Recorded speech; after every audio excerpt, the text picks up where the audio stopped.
이 113편의 특징을 여러분이 혹시 아실지 모르겠어요. 할렐루야로 시작해서 할렐루야로 끝납니다. 그래서 이것을 할렐 시편이라 우리가 그렇게 부르고 있습니다. 여기 113편부터 118편까지 이러한 형태로 쭉 이어지고 있는 내용입니다. 엮여져 있는 내용입니다. 원래 할렐루야라고 하는 의미는 너희는 찬양하라, 여호와를 찬양하라라는 의미입니다. 그러므로 할렐루야를 중심으로 내용이 담겨져 있습니다. 할렐루야, 그 다음에 마지막 할렐루야. 그래서 그 안을 하나님의 찬양, 하나님 앞에 노래하는 걸로 쭉 연결이 되어 있는 시편이 되겠습니다. 그렇습니다. 온 우주의 만물에 하나님의 은혜로, 하나님의 사랑으로 충만하기 때문에 모든 피조물들은 하나님을 노래하고 찬양합니다. 바닷물결도 지금 찬양하고 있지요. 또 바람도 불면서 소리를 내면서 하나님을 찬양하고 찬송하고 있죠. 또 들에 있는 들짐승들도 또 여러분 들풀조차도 여러분 나무들조차도 화초들 다 하나님을 사실은 찬양하고 있는 아름다운 피조물의 모습인 것입니다. 우리 인간만 유독이 하나님을 찬양하는 데 인색한 것 같아요. 여러분 오늘 이 할렐루야로 시작해서 할렐루야 삶으로 끝나는 이 전체를 하나님의 찬양으로 담아보시면 어떠겠어요? 오늘 한날에 어려운 일들이 혹 있다 할지라도 한번 찬양으로 담아보세요. 여러분 우리의 기도 제목도 찬양으로 담아보세요. 하나님을 노래하는 마음으로 한번 우리의 기도를 삼아보세요.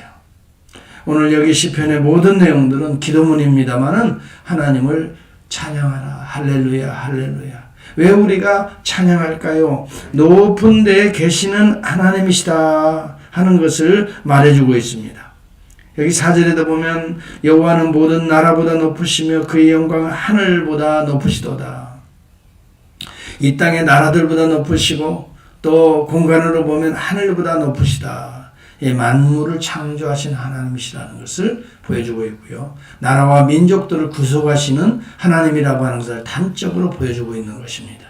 그렇기 때문에 우리는 그 여호와의 이름을 찬양하라. 여호와의 이름이라고 하는 것은 존재와 신성과 권능과 그 영광, 그 다음에 영원성, 그의 지극한 헤세드, 사랑 모든 것을 담고 있습니다.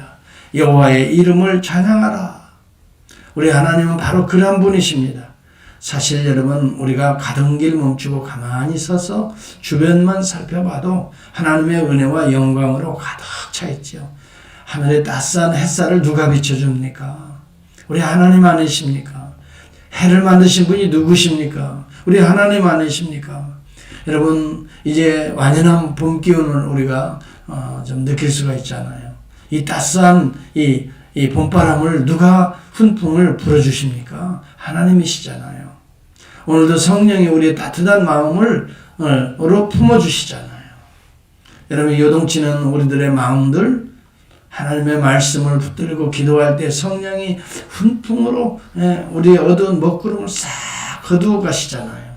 정말 우리는요 조금만 우리의 생각과 호흡을 중단하고 하나님을 호흡해보면 우리는 날마다 하나님을 찬송할 수밖에 없다는 것입니다. 아주 또 중요한 내용이 바로 그 다음에 5절 이하에 나타납니다. 그렇게 높이 계신 천지를 창조하신 그 권능의 영광의 하나님이 낮은 곳으로 내려오신다 하는 내용이 여기 5절에 등장합니다. 스스로 낮추사 천지를 살피시기 위해서 천지 만물로 내려오시는 하나님의 모습을 보여주고 있습니다.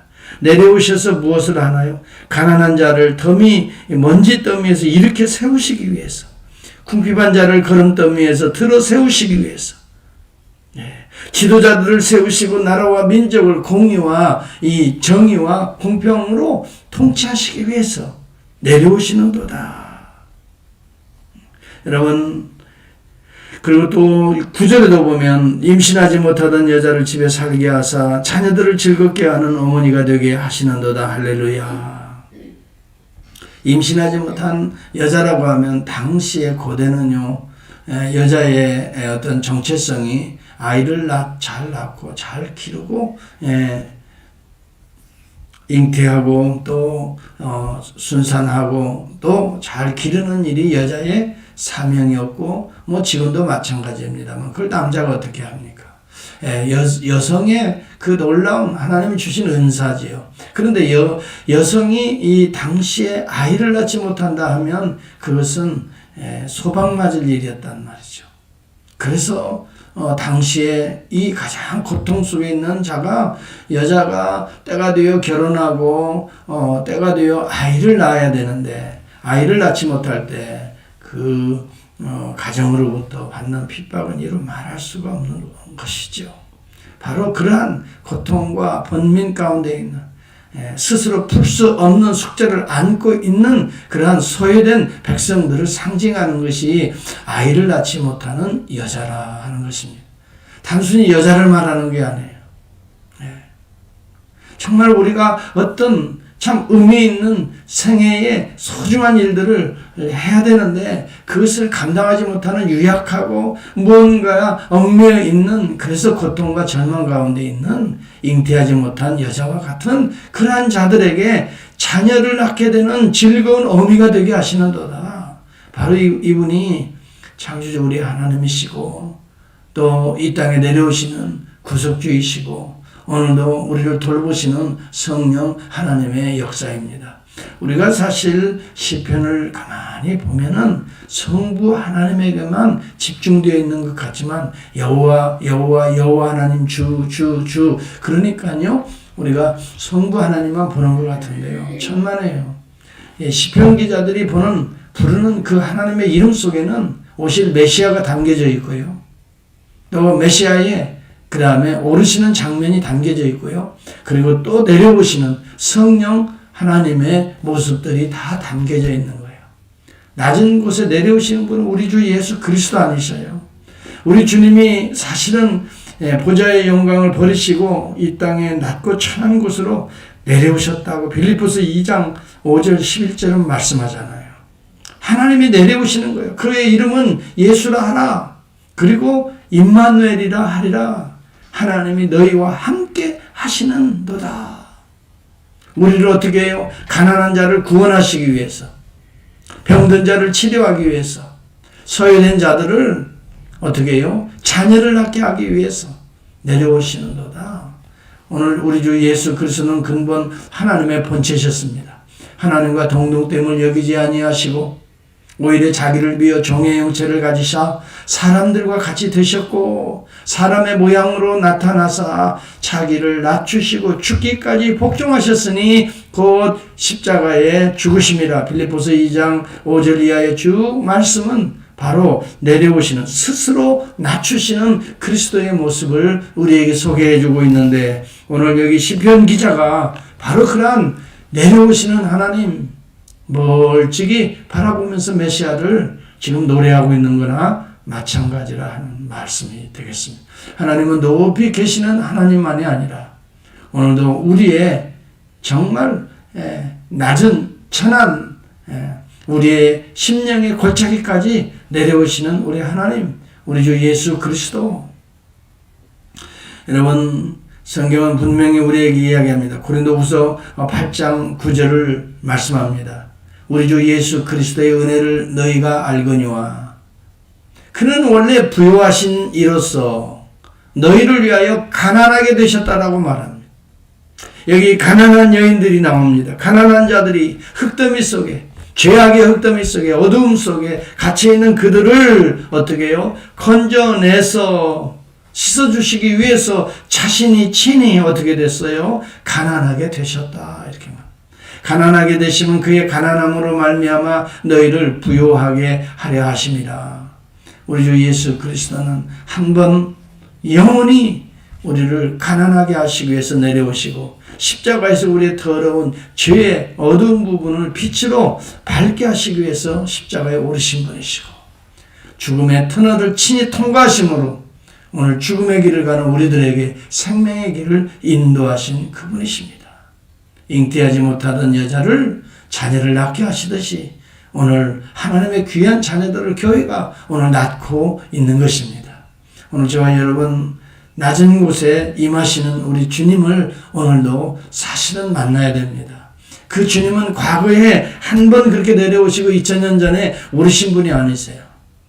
사실 오늘도 내려오시는 성령님은 예수 그리스도의 영입니다. 주의 영입니다. 하나님의 영이십니다. 그러므로 성삼위 하나님은 동일하신 본체의 신성이십니다.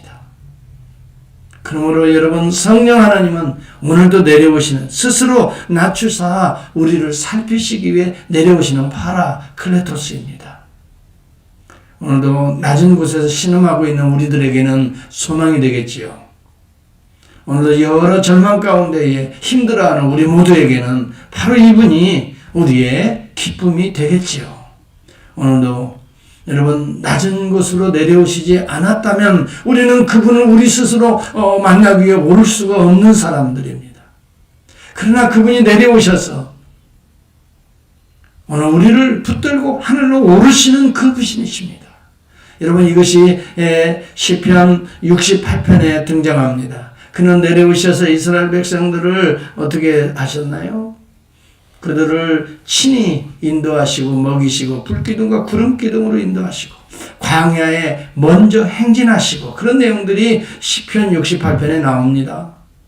그리고 가나안의 땅들을, 그 악한 대적들을 앞서 행하사 정복하시는 그의 모습을 소개해 주고 있습니다. 이것은 무엇을 노래하는 것일까요?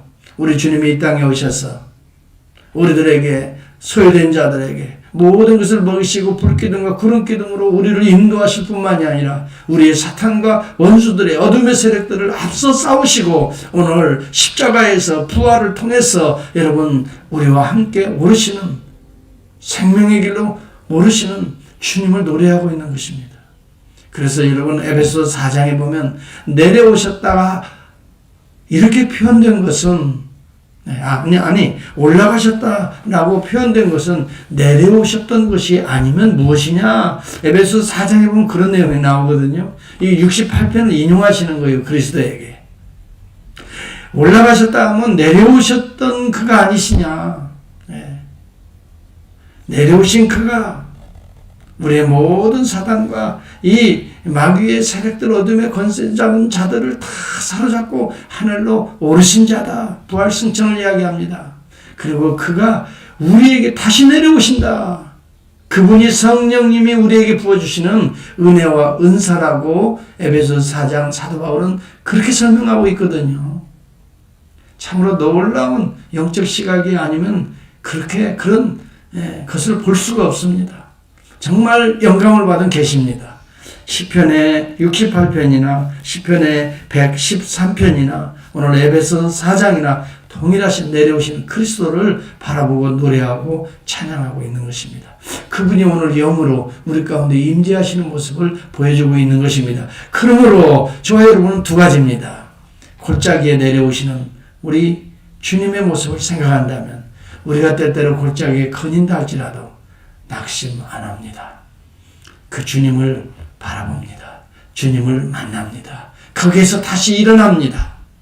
절망스러운 상황이라 할지라도 그 주님을 향하게 된다 하는 것입니다. 오늘 이 시편 113편은 바로 우리에게 그러한 믿음을 격려하고 있는 거나 마찬가지. 내려오시는 그분을 만나라는 것이, 그분을 바라보라는 것입니다. 내려오셔서 우리의 골짜기에 상처난 우리의 심령에 오시는 그분을 믿고 의지하고 오늘도 우리의 심령에 상처를 치유하고 우리의 두려움을 몰아내고 그분과 함께 하늘로 오르자는 것입니다. 오늘 저와 여러분 한날의 삶이 시작됩니다. 우리를 짓누르고 있는 여러 참 염려와 근심거리가 없지 않아 있을 것입니다. 지금도 우리가 애타게 안타까운 마음으로 간구하는 기도 제목이 있을 것입니다. 그러나 중요한 것은 내려오시는 하나님이십니다. 출애굽에서도 내려오셨습니다. 여러분, 애굽의 10가지 재앙으로 우리를 묶고 있는 모든 죄의 사슬을 심판하시고 오늘도 그의 백성들을 홍해를 가르시고 가나안 땅으로 인도하시는 하나님이십니다.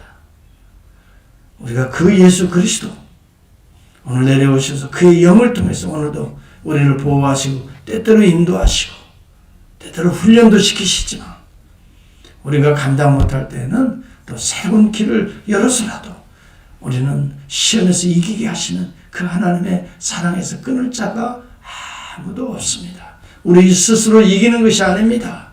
우리를 사랑하시는 이로 말미암아 너희가 넉넉히 이긴다라고 말씀했습니다. 여러분, 그렇기 때문에 우리가 당하는 여러 가지 어려운 일들을 통해서 합력하여 선을 이루어 가시는 오늘도 우리 주님의 손길, 주님의 뜻, 주님의 그 마음, 그 주님의 사랑, 주님의 그 돌보심, 그 인자와 사랑 오늘도 굳게 믿으시고 당당하게 이 골짜기를 잘 통과하고 어둠의 이 터널을 잘 통과하고 오늘도 광명의 세계로 나아가는 또 하늘로 오르는 한 날의 삶이 될 수 있기를 주의 이름으로 축복합니다.